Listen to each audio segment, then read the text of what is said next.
All right. Welcome, everyone. Thank you for joining our book club series. Today, we're going to have a conversation on the book Tired of Winning, and it'll be a conversation with the author, Jonathan Karl. Before we jump to that, I did want to at least officially welcome everybody for joining RFK Human Rights. For those who are unfamiliar with the organization, we are an organization that both honors the legacy and continues the work of Robert F. Kennedy. We do many different things, including human rights education with asset managers and investors, and human rights education for the next generation of human rights defenders. But today we're going to talk about one of the very core things that the organization as a whole does, and that's tied to our protection of civic space.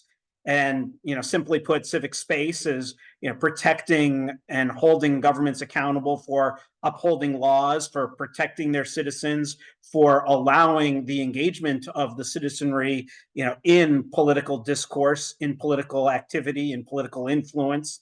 And these are things that we work around the world to ensure that civic space is protected, that people can assemble, that people can speak about, criticize the government without a fear of retribution.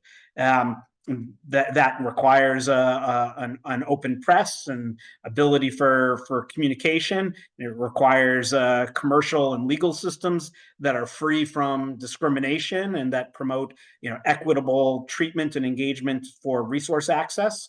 A lot goes into it.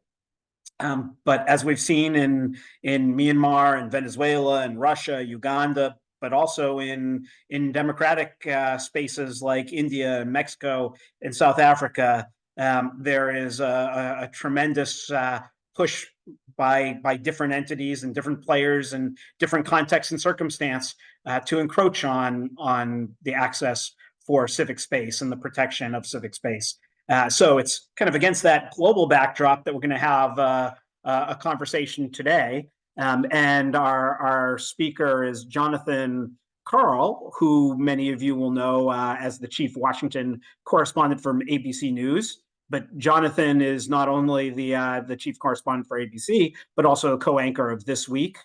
He's covered every major beat in Washington, D.C., and he's reported from the White House under 4 separate presidents and 14 press secretaries, the Trump administration being responsible for many of those.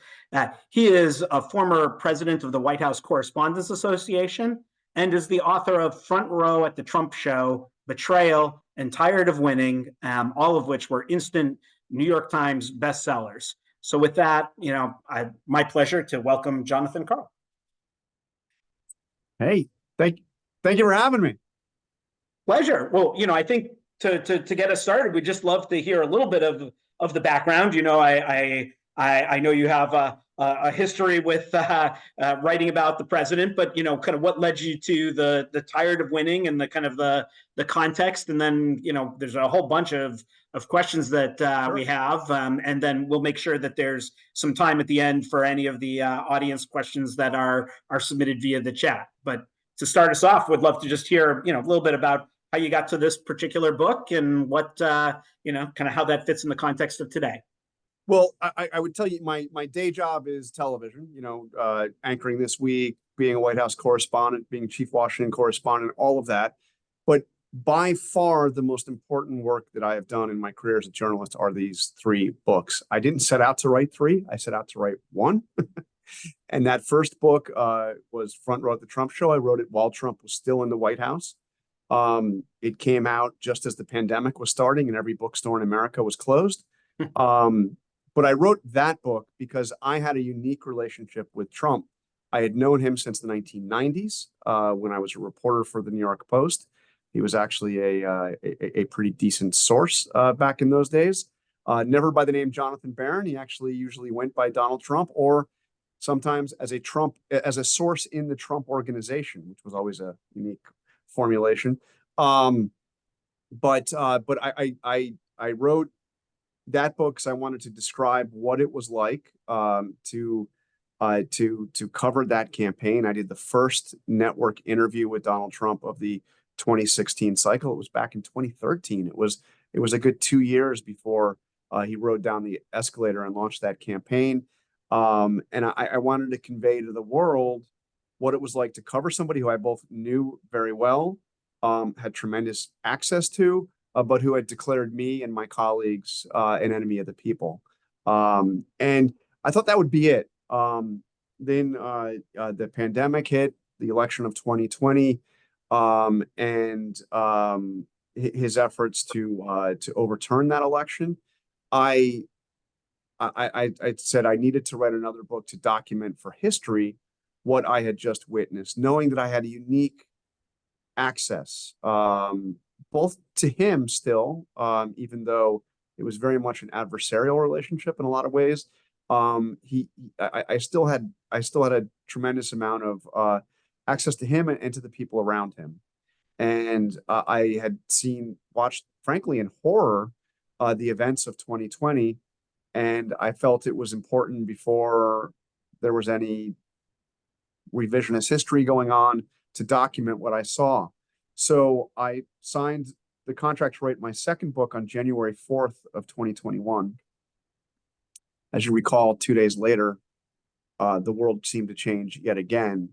But that book was, I thought at the time, the most important thing I had done, because I thought I was writing, classically a first draft of history, getting the history down right. I met with the investigators of the January 6th committee just as that book was coming out and just as they were ramping up to do their work. And if you look at what the committee did, it in many ways used my book as an outline for the work that they did. And then they had subpoena power, which I didn't as a journalist, and they were able to do, so much more. And I thought that would be it. But as Trump started to get involved in some really fringe, and people weren't really paying attention to him after he left the White House. I know Kevin McCarthy famously went down to see him 8 days after he left the White House, and there were Republicans who aspired to various offices were going down and starting to seek his endorsement, but he was still very much seen, even within the party, among the leadership of the party, as a pariah. And I just became interested as to what was happening with him, and I found that I thought I was going to write, when I initially started writing the book, I thought I was going to write a book about the sad and lonely demise of a disgraced former president who had utterly and completely lost touch with reality from his gilded exile in Mar-a-Lago. And as I started working on the book, something entirely different happened, and he once again became the dominant force in the Republican Party.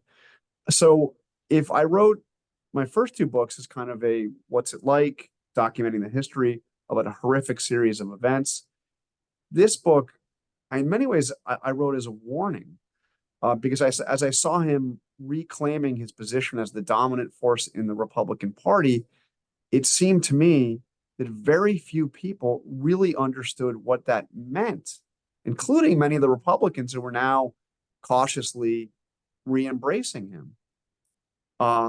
Trump had, even in a way beyond anything he had done while he was president, lost touch with reality. He was somebody who, as president, he tried to overturn an election, and he went through some extraordinarily bizarre means of doing it, and pursuing strange ideas, conspiracy theories, and a belief that things like the vice president could single-handedly determine the outcome. Those were all outside the bounds of reality. But as he got back to Mar-a-Lago, I found that he had truly gone down and embraced conspiracy theories that weren't even taken seriously by the extreme pro-Trump right of the party. He thought, for instance, that he could be reinstated as president before the next presidential election. He thought that there were going to be a series of events that were going to show to the world that this massive fraud had happened in these states that he had been contesting, and that the Supreme Court was going to swoop in, powered by his appointees to that court, and we're going to reinstate him as president and basically evict Joe Biden from 1600 Pennsylvania Avenue. I mean, this is stuff that he was pursuing. Again, nobody was paying attention. But anyway, so I wrote the book to convey that and to get a sense of what it would be like if Donald Trump were to make it back to the White House, how it would be different. And I believe it would be dramatically different. Whatever you thought of that first term and its ugly culmination on January 6th, a second Trump term, January 6th is not the end point, it's the starting point. And I've tried to outline that and explain it. And by the way, one other point I think is very important, and it was a point we made when the January 6th members of the January 6th committee addressed the RFK memorial, is that just as their committee hearings were largely driven by the testimony of Republicans, and not just any Republicans, but Republicans who served Donald Trump. My book is deeply reported. This is not a piece of opinion journalism. It's not a polemic about Donald Trump. It's a deeply reported book about what has happened to him since he left the White House, and what he would do, and the kind of things, the kind of people that would be around him, and what the plans would be for a second Trump term. It is the sourcing on this is, again, almost entirely Republicans, and Republicans either were, and in some cases still are, close to Donald Trump. Thank you for that. And I'd like to explore, that as a pivot. I think, reading Tired of Winning right now, it reads like an almost evergreen book that you could start at any point in time. And just reading, as you're talking about, I think it may even be in the kind of prologue or introduction, that this is no longer the party of Reagan and Bush, Romney and McCain. It's the party of Donald Trump. And then we turn on the news, and whether you're seeing Ronna McDaniel announce her end date, or whether you go to CPAC and say, "Oh, I can't see anybody that I recognize from the CPAC of 4 or 6 years or 8 years ago," or you just kind of hear the Koch brothers kind of throwing up their hands saying, there's nothing we can do. It just reinforces that message that you were highlighting, that, this is the party. And I think I'd be curious to hear what you think, again, using that idea of this isn't the end point, this is the start point.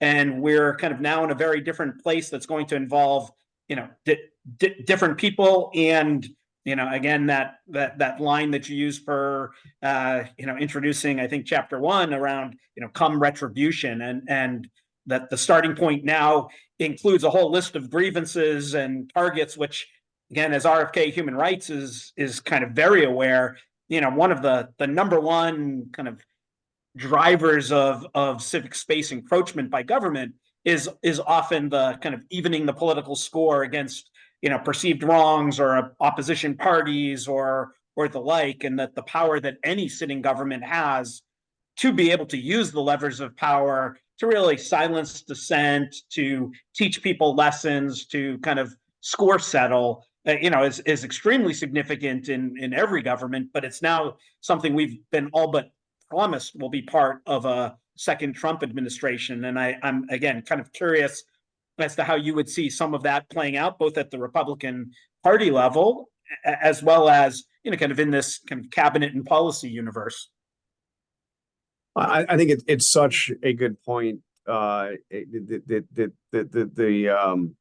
roots of the kind of dictatorial assaults on human rights that we've seen throughout history and around the world are often rooted in that very notion, in the very language that we hear now from Donald Trump. Donald Trump has made the case to his supporters that the reason why he is in such legal trouble right now, 4 indictments, 91 counts, 2 civil judgments that will cost him hundreds of millions of dollars, that it's, this is the weaponization of the criminal justice system. They're just out to get me because they really want to get you, my supporters. And a lot of people believe it.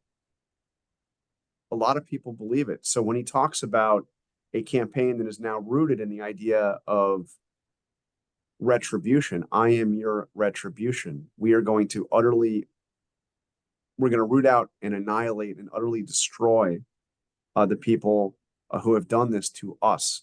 And by us, he means me. And, the criminal cases against Donald Trump are not political.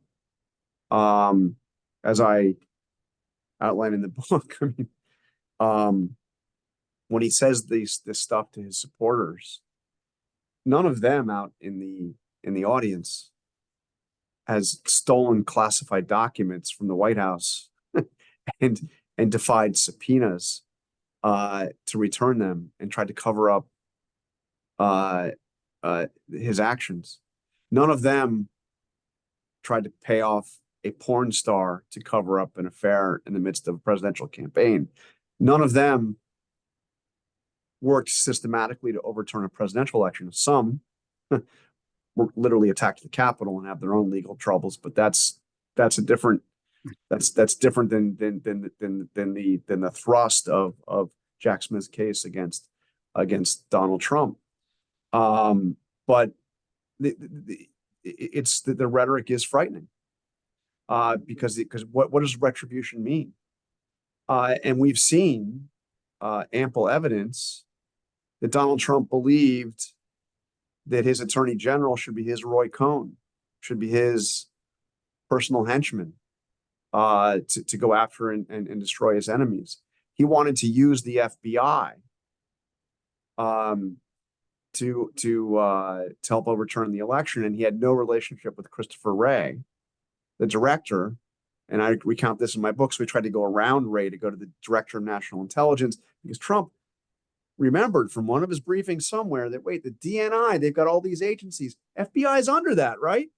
And he tried to, and fortunately, the DNI, who was loyal to Trump and is quite a pro-Trump figure, wouldn't go along with that. Wasn't going to proactively break the law. What he thinks he can use the IRS to go after his opponents. It's dawned on him the powers that the presidency has, and he had people around him during his 4 years in office who spent much of their time trying to keep him from breaking the law. They were loyal to him. They were people this is, the White House counsel's office, the attorneys general, Sessions, and Barr. These are right wingers. These are not like, squishy, rhinos, as he would say, Republicans name. Well, these are really hardcore Trump supporters. And Sessions refused to fire, the special counsel, Mueller. He refused to stop the investigations of Republican congressmen, the 2 Republican congressmen who were under indictment shortly after Trump became president. Sessions wouldn't go along with it, just like Barr wouldn't go along with the efforts to overturn the election. What really worries me is Trump knows that they stopped him, and he doesn't want that to happen again. There's not going to be a White House counsel's office that includes lawyers like Don McGahn and Pat Cipollone, who, again, they were very pro-Trump, but they also believed in the rule of law. And they were beat up by the president over and over again, but they held the line. on a lot of things, maybe not on everything, but on the big stuff. There's not going to be another Bill Barr or even Jeff Sessions. And because he's learned the lessons, and they've got there's a whole effort to be ensured that, and by the way, my concluding chapter in Tired of Winning, which is a chapter that concludes by, I hope this is not a spoiler alert to people that haven't read it, but it does conclude by invoking the Ripple of Hope speech.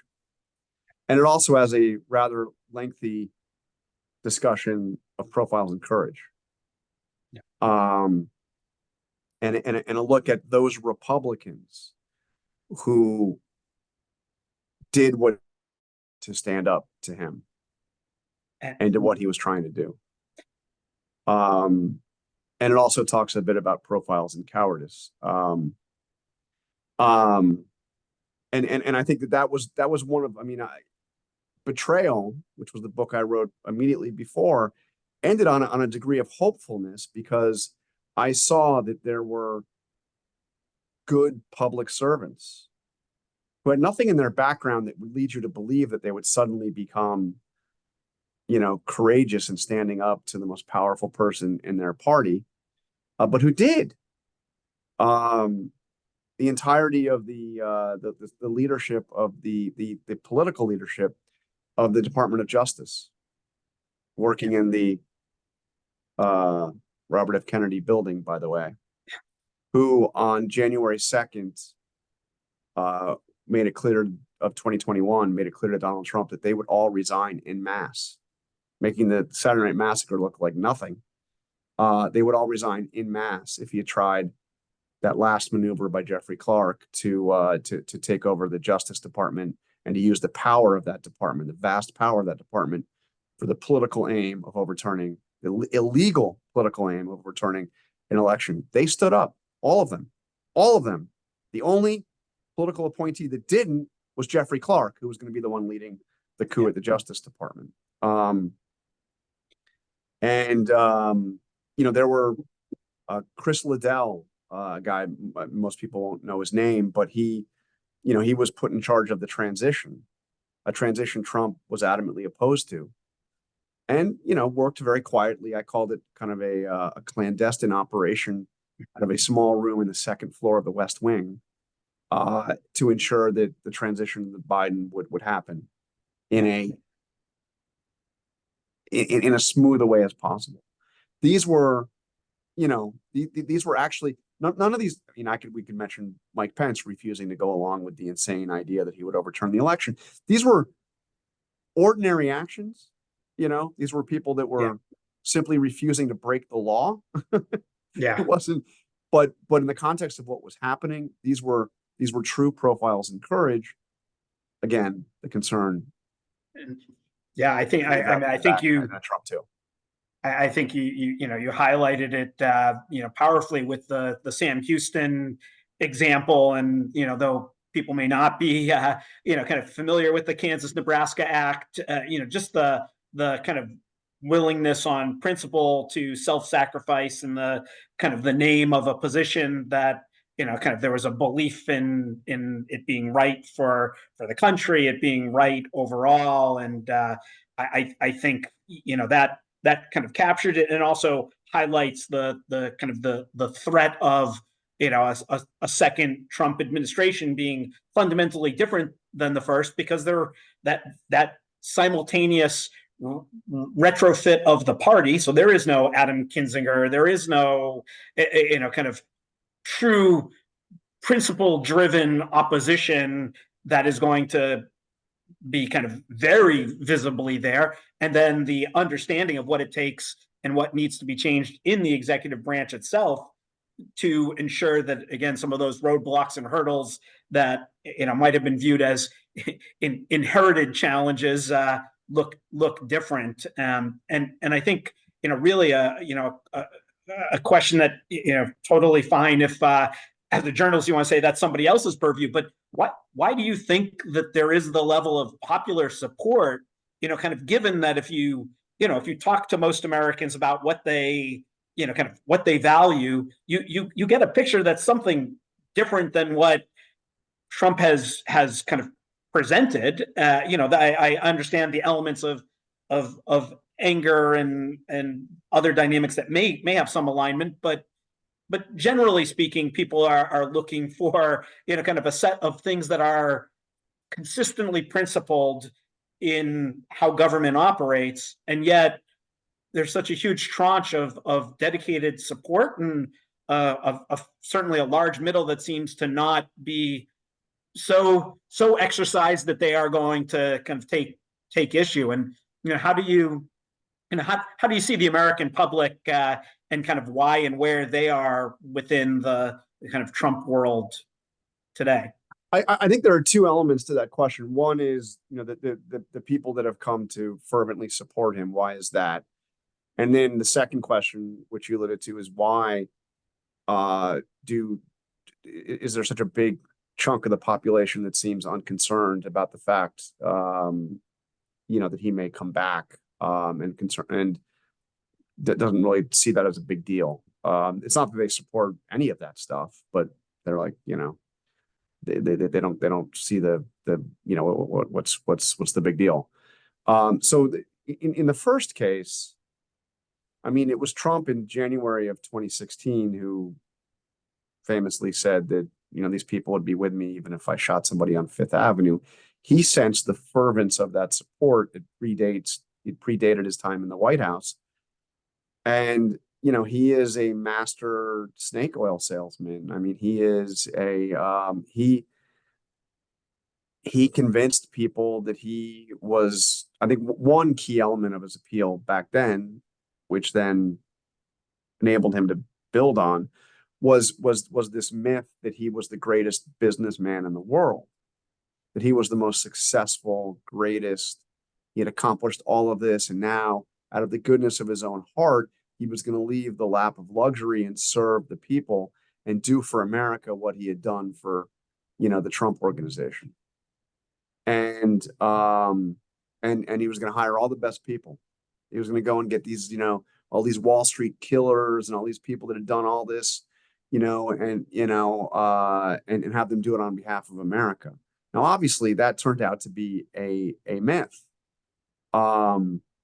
But it was a very compelling case that he made, and it was, and he was up against very traditional politicians who were kind of just promising to telling you what you wanted to hear. And Trump was saying, forget all that. I actually have no experience in politics because they've all screwed everything up. So we're going to try something totally different. And it was compelling, and it worked. And there's another element which is very strange, but is real, and it goes beyond Trump. And that is, if you can say something really offensive, if you can be truly outrageous, and you could be condemned by the people that are, whether it be the press, whether it be, people in power one way or the other, you're showing how it's good. So the louder, the stronger the condemnation, the more people say, yeah, go get them. You're pissing off the right people. And I think that was a big element. It remains a big element of it. And, Trump managed, and he didn't start this, but he managed to erode the credibility of journalism. I mean, look, and like there's been plenty of self-inflicted wounds over the years. But Trump made, and he's not the first politician, he's not the first president to complain about the press. I think that would have been John Adams, because I haven't seen much of Washington complaining, but every president has done that. But he and Steve Bannon was a big part of this as his chief strategist way back when. But the idea of portraying the press as the opposition party and repeating that mantra over and over and again from the loudest megaphone on earth: fake news, opposition party, enemy of the people. And there's Leslie Stahl had the I think it was the first interview with Trump after he won in 2016. And before the interview, they're just talking before the cameras are rolling, and he's like, he had just been complaining about the press or whatever. He's like, you don't buy any of that. You don't believe that stuff. Why do you keep doing that? And Trump, according to Leslie Stahl, said to her, I do it so that when you do something negative about me, nobody will believe it. And that's been that's worked. He's managed to create an alternative reality. But the second part of your question, the second part of the answer is why are so many people apparently so unconcerned? Yeah. Who don't buy all the bullshit and don't believe in all that and don't cheer when he insults somebody. I mean, that's not their thing. And I think that there are two large factors, and again, reasons why I wrote Tired of Winning. One is I think that memories fade quickly now. And I think that the memories of what happened while he was president have faded. Even the vivid display that we saw on January 6th. And you've seen the effort at revisionism there. I'm not saying everybody buys into the revisionist view, but it's kind of like the memories faded a bit. But then more importantly is Trump disappeared in many ways. Sure, the January 6th committee held its hearings. Sure, a special counsel was appointed for all these legal cases. There were plenty of stories about him, but what he's like up to, what he's thinking about, how he's acting behind the scenes at Mar-a-Lago and in Bedminster, what he's obsessing about, and the plans such as they are, for what he would do as president. I've been very little attention about it. I mean, I described something. I broke a lot of news in the book that wasn't out there, but there's something that the whole world could have seen. And I can't say how many people, when they read it, they were like, I didn't know that. His first campaign rally was in Waco, Texas, and he started it with the national anthem being performed by a group of January 6th prisoners. And while he was on stage, hand over heart, and the song played out over the speakers, on the screens on either side of the stage were images from the assault on the Capitol on January 6th. I mean, he's fully embraced this. So I think, unfortunately, he didn't do any debates. There wasn't really a Republican primary. But I hope everybody in the world reads my book. It's probably not going to happen, but as this campaign goes on, I'm hopeful that there will be more attention paid to not just what happened in the past, but who Donald Trump is now and what it would mean if he became president again. Yeah, I think because not many people are focused on that. Right, and very, one of the compelling pieces of the book is to not only remind but add, kind of the extra tidbits that no one should be able to claim ignorance in 2024 the way that many might have in 2016. And yeah, I know I had mentioned to you prior to this that in 2016 we had the privilege at an RFK event, and Bob Woodward joined us just after having completed his first really long form interview with candidate Trump. And I think the thing that my observation was that he seemed really discombobulated coming out of that, not so much from any kind of specific policy or other thing, but just the difference between how the candidate Trump's mind worked versus everything that he had experienced with all of the administrations and candidates that he had engaged with prior, and that difference. And I think you've highlighted a little bit here too of saying look, a second administration. I think you kind of paint the picture in the book with Steve Bannon. There were other people who very much knew what they were doing and were engaging with the president in a way to kind of push those things through, whether Trump was aligned, aware, or not. They were able to kind of use him very, very effectively for this whole other backdrop of agendas and goals. And everyone with those agendas and everyone with goals, are going to be sitting here watching this play out. And as the earlier conversation, with the Republican Party different, with the executive branch, with the learning, how do you see the kind of day one of a new Trump administration, kind of working? And what does that mean for kind of what would you expect that press access would be even further restricted than where we left off, or how transparent would day one allow us to be, and what would be the kind of the options for the country for ensuring that we don't end up with unintended consequences of an administration that was really at odds with kind of some of the basic rights, freedoms, principles that people enjoy today. I don't know where we'll be in terms of press access.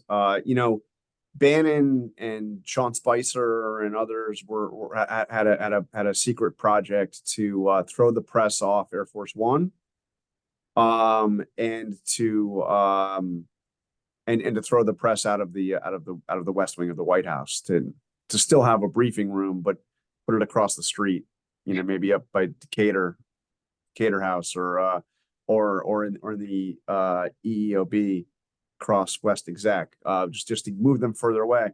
And that was all, an interesting idea. There was one guy that would that would definitely not work for, and that was Donald Trump, because he wanted to be able to snap his fingers and have the press come in and go. So it just died. But I don't know. He's in a different place now. I don't know what would happen there, but from a human rights perspective, from a rule of law perspective, what I would be worried about is what constrains him.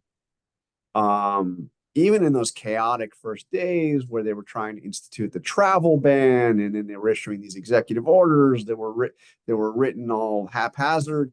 There was a certain thing that kind of happened, and a lot of the stuff got stopped. Some of the stuff got stopped in the courts. Again, some of the stuff got stopped by, frankly, just White House lawyers saying, actually, we can't do that, sir. But if Trump gets elected again, the first lesson he'll take from that is that he got away with it. And I imagine that day one is going over and firing the special counsel, firing the FBI director, firing the whole lot of them, and putting a kibosh to, if he's been convicted, have the Justice Department no longer defend the appeal. If he hasn't been convicted, just stop the thing in its tracks. Obviously he has no control over Georgia, over New York, those two other criminal cases. But the big federal cases he will put an end to. And again, the lesson is he got away with it. So one of the things that would be a check and a balance against a president that is out of control would be things like Senate confirmation. Now, Trump got an entirely confirmed cabinet. You remember the first cabinet meeting was in June, took him longer than usual, but he got it. Every single cabinet secretary confirmed by the United States Senate. Eventually, as he either fired or people left, he loved putting in acting. And there's a law, it's the Vacancies Act, that allows you to put an acting secretary in for a certain period of time if certain criteria are met. You have to find somebody who, for instance, has already been through Senate confirmation in a similar ranked position, et cetera, et cetera. I mean, do you think Trump's going to go through Senate confirmation for his cabinet? And if he doesn't, well, then what happens? Well, then it's not legitimate, right? So there'll be legal challenges. How much is Trump going to care about rulings?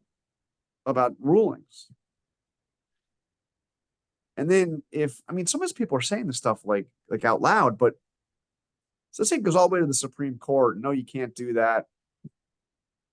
Now, our system of laws, rule of law, our system of justice, the court ruling stand, the executive branch actually enforces those court rulings. The executive branch is not conceding the legitimacy of the court rulings.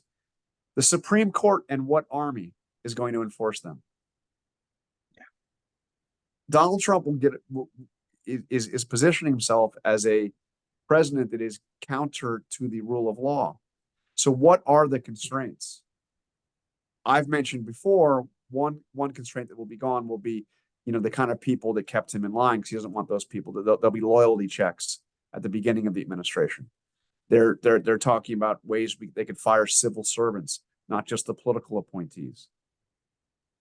So you clean house and you get stopped by the courts. Do you, I don't know. These are really important questions to ask, because the theories that they are putting forth are a variation of what Richard Nixon, told Frost.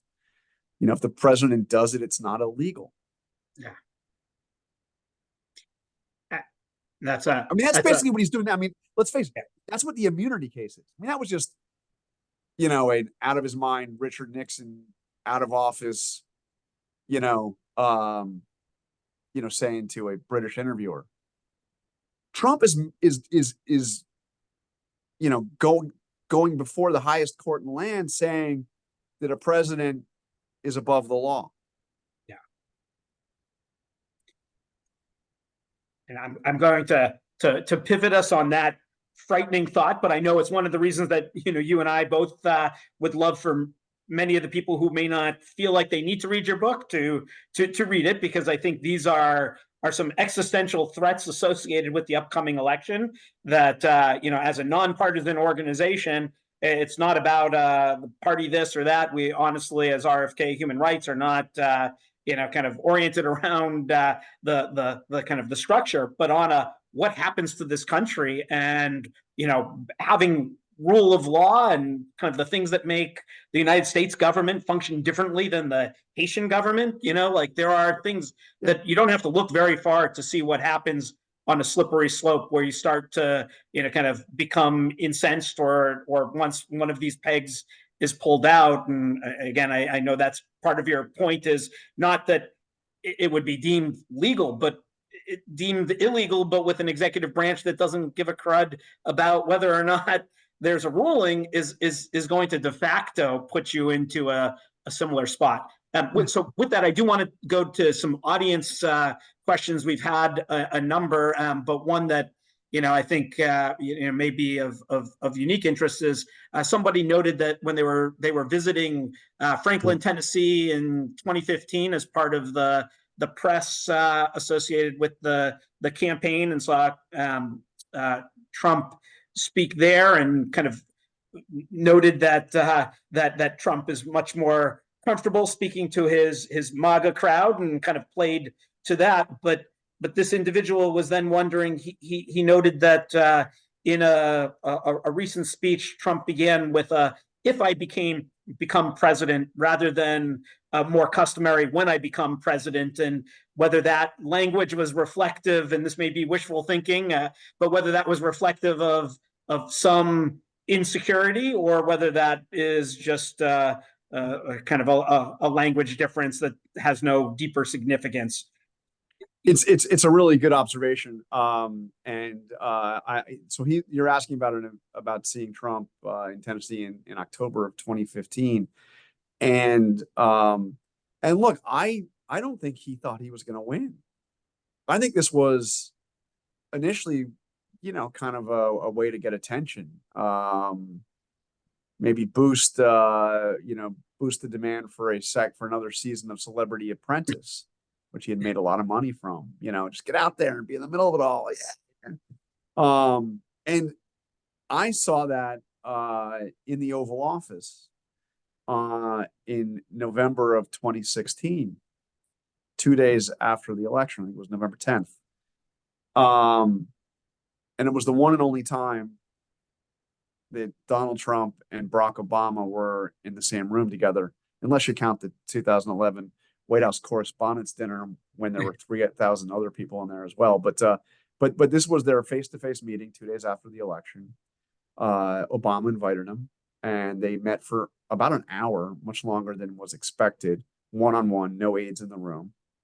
And then they brought the press in, and I was the lone representative of the television networks, and I've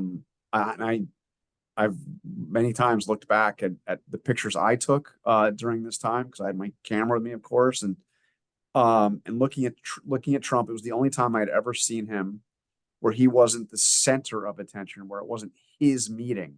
This was Obama's meeting. He's the one that called it. He's the one that invited him in. He's the one that said when it was going to end. He's the one that brought the press in. He's the one that invited Trump to say something. He's the one that said, okay, well, I mean, it was Obama's meeting. Obama was in charge. And they had just had this meeting, which we now know that some of the things they discussed, including North Korea, some concerns that Obama had expressed about Michael Flynn, which turned out to be quite prescient. And Trump, if you look, I swear, if you look, and it was my impression in the meantime, it was that he seemed humbled for like a moment. He seemed almost a little freaked out. It was like, holy, excuse me. I mean, I'm now, I'm responsible for this now. And he said a few nice words about Obama when he left the White House. He tweeted some nice things about President Obama and Mrs. O and how great they were and how gracious they were. It's the only time you'll ever see Trump having ever said anything nice about Obama. It's amazing. But again, that lasted about 24 hours. But I think that's probably why. I think so. That moment that you saw of insecurity behind the pomposity is like, it's completely gone.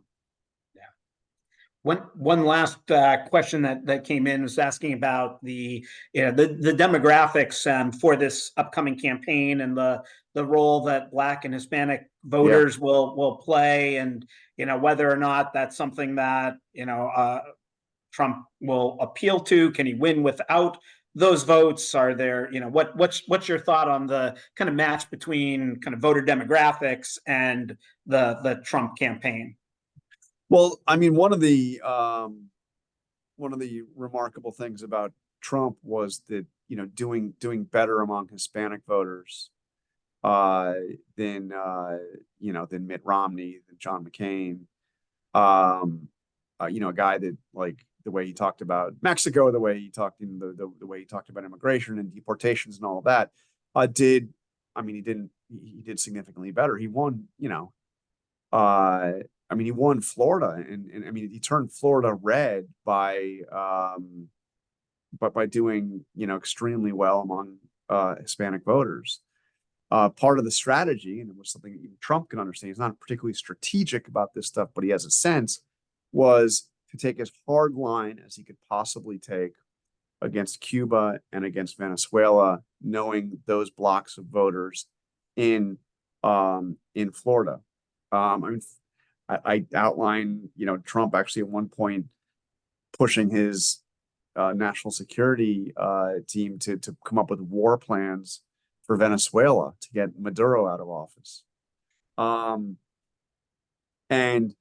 And he did slightly better among Black voters, very, very slightly better. And there have been some polls recently that have suggested that he could do, upwards of 20%. I don't think there's anything really reliable that says that. But his coalition, though, and the reason why he won the first time around was just he inspires people to turn out to vote, both for him and against him. And Hillary Clinton's vote was a bit suppressed, probably in part by people who weren't inspired by her particularly, but more importantly, perhaps because people didn't think that Trump had a chance. So there was nothing at stake to vote. In 2020, there was plenty at stake, and the Electoral College was still shockingly close, but the popular vote was a virtual landslide. It was like 7 million votes margin. His biggest challenge, though, it's not going to be about getting Black and Hispanic voters. I think it's going to be about women and women in the suburbs. And this is where he got trounced. He actually, this is an interesting point about him in Michigan. He complained about Detroit and claimed that dumps of illegal ballots were brought in Detroit. Vaguely, maybe not so vaguely racist notion that Detroit was the reason why he lost, and they were manufacturing these votes, and et cetera, et cetera. Well, actually, Trump did better in Michigan in 2020 than he did in Detroit. I'm sorry, in Detroit than he did in 2016. The reason why he lost is because he got killed in the suburbs. It was white women voters that fled dramatically. He actually did slightly better in the city of Detroit than he had done 4 years earlier. Oh, thank you. I am sure that, much to my chagrin, we could probably go on talking about Trump for forever. My hope is that something far more compelling to talk about comes up in the next few years. But I did want to give you just a chance for any kind of closing thoughts before we wrap up. I know we're just about at time, but anything that you'd like to say or highlight or reiterate, and I'll give it to you, and then I'll just say a few words after that, and we'll close out the conversation. Well, I'll just say, Michael, thank you for doing this, and thank you to Carrie and to the RFK Memorial for having me. I at the gala dinner, as I'm always just so incredibly inspired by the work that you do, the courage of the people you support, and it's all it's all so relevant. It's always important, but especially now when we see the potential in our very own country for people to look the other way when the rule of law is under assault, when the values that animate the RFK Memorial for Human Rights are under assault. And I've traveled the world as a journalist. I've reported from Northern Africa, from Afghanistan, from Iraq, from China. I've been in situations where I can no longer take for granted the idea that as an American journalist, I am able to ask questions of the most powerful people in our government, the most powerful people in the world, and not worry that I'm going to be sent off to Gitmo for doing it. Hearing the rhetoric you now hear, you worry about. There's nothing that guarantees that is always there. I've tried to explain, like when I've talked to journalists, particularly I had an interesting gentleman that I met in Guangzhou, China, who had recounted to me how Kim Jong-il, the father, had come to Guangzhou, and they shut down the biggest hotel in town and the whole area around it, and it was like, and he was really wondering how much it all cost. And I said, well, did you consider doing a story about that? And he laughed at me. He's like, well, yeah, I mentioned it to, he mentioned it to his editor. He's like, yeah, no, that's interesting. Forget about it. And another journalist who came up to me when I had gone with to the Chinese military headquarters, the PLA headquarters in Beijing.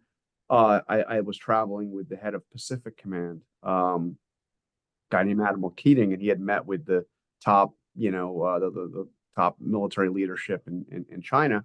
And they came out, and there was a bunch of cameras and news organizations that were there, CCTV, Xinhua, AP, TN, all this stuff, to get the photo op of this meeting after they came out. And I start doing what I do, which is asking questions. And the security folks started to move on me. And the general, the Chinese general said, no, wait, let's hear what he has to say. And we engaged in a few questions. And when I left, one of the journalists came up and was like, who are you? And why did you do that? You know, the notion that you could ask questions of those in power was considered an act of bravery, which I mean, it's everything we do every day.